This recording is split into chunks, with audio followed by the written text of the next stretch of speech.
গাজায় যুদ্ধবিরতির প্রস্তাব আবারও ভেস্তে দিল যুক্তরাষ্ট্র। জাতিসংঘের নিরাপত্তা পরিষদে উত্থাপিত খসড়া প্রস্তাবে এ নিয়ে টানা ষষ্ঠবারের মতো ভেটো ব্যবহার করল দেশটি। প্রস্তাবটিতে স্পষ্টভাবে উল্লেখ ছিল, গাজায় অবিলম্বে নিঃশর্ত ও স্থায়ী যুদ্ধবিরতি কার্যকর করতে হবে, অবরুদ্ধ উপত্যকা থেকে সব ধরনের নিষেধাজ্ঞা তুলে নিতে হবে এবং বিনিময়ে আটক জিম্মিদের সম্মানজনক মুক্তি নিশ্চিত করতে হবে। গত কয়েকদিন ধরে ইসরায়েলি সেনারা গাজা সিটির উপর সর্বাত্মক সামরিক অভিযান চালিয়ে যাচ্ছে। দুই প্রান্ত থেকে ধারাবাহিক বোমাবর্ষণ ও স্থল অভিযানের ফলে শহরের কেন্দ্র ঘিরে ফেলেছে আইডিএফ বাহিনী। এতে সাধারণ মানুষ কার্যত ঘেরাও অবস্থায় পড়ে ভয়াবহ সংকটে রয়েছে।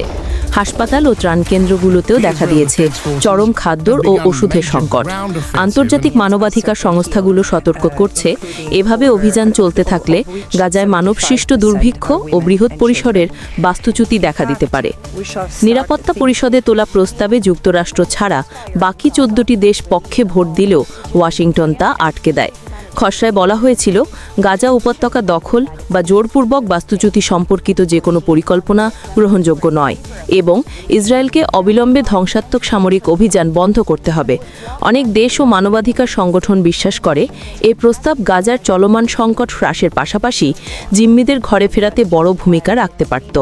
তবে যুক্তরাষ্ট্রের যুক্তি, প্রস্তাবটি হামাসের সন্ত্রাসী কর্মকাণ্ডের নিন্দা জানাতে ব্যর্থ হয়েছে এবং ইসরায়েলের আত্মরক্ষার অধিকার স্পষ্টভাবে উল্লেখ করা হয়নি।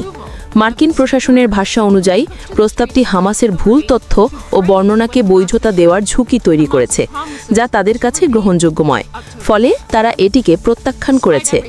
বিশ্লেষকরা বলছেন, দীর্ঘদিন ধরে ইসরায়েলের ঘনিষ্ঠ মিত্র হিসেবে যুক্তরাষ্ট্র এমন পদক্ষেপ নিয়ে আসছে যা মধ্যপ্রাচ্যে শান্তির পথে বড় বাধা হয়ে দাঁড়াচ্ছে। গাজার পরিস্থিতি ইতোমধ্যেই মানবিক বিপর্যয়ের রূপ নিয়েছে, আর যুদ্ধবিরতির প্রস্তাব ভেস্তে যাওয়া সাধারণ ফিলিস্তিনিদের দুর্ভোগ আরও বাড়িয়ে তুলবে বলে তারা আশঙ্কা প্রকাশ করছেন। এদিকে যুক্তরাষ্ট্রের এই অবস্থানের মধ্যেই জাতিসংঘের সাধারণ পরিষদের ৮০তম অধিবেশনে নতুন করে আলোচনার সূত্রপাত হয়েছে। ট্রাম্প প্রশাসনের হুমকি উপেক্ষা করেই যুক্তরাজ্য, ফ্রান্স, কানাডা সহ কয়েকটি দেশ ফিলিস্তিনকে স্বাধীন রাষ্ট্র হিসেবে স্বীকৃতি দেওয়ার প্রস্তুতি নিচ্ছে। পর্যবেক্ষকদের মতে, এ উদ্যোগ মধ্যপ্রাচ্যে কূটনৈতিক ভারসাম্যে নতুন মাত্রা যোগ করতে পারে।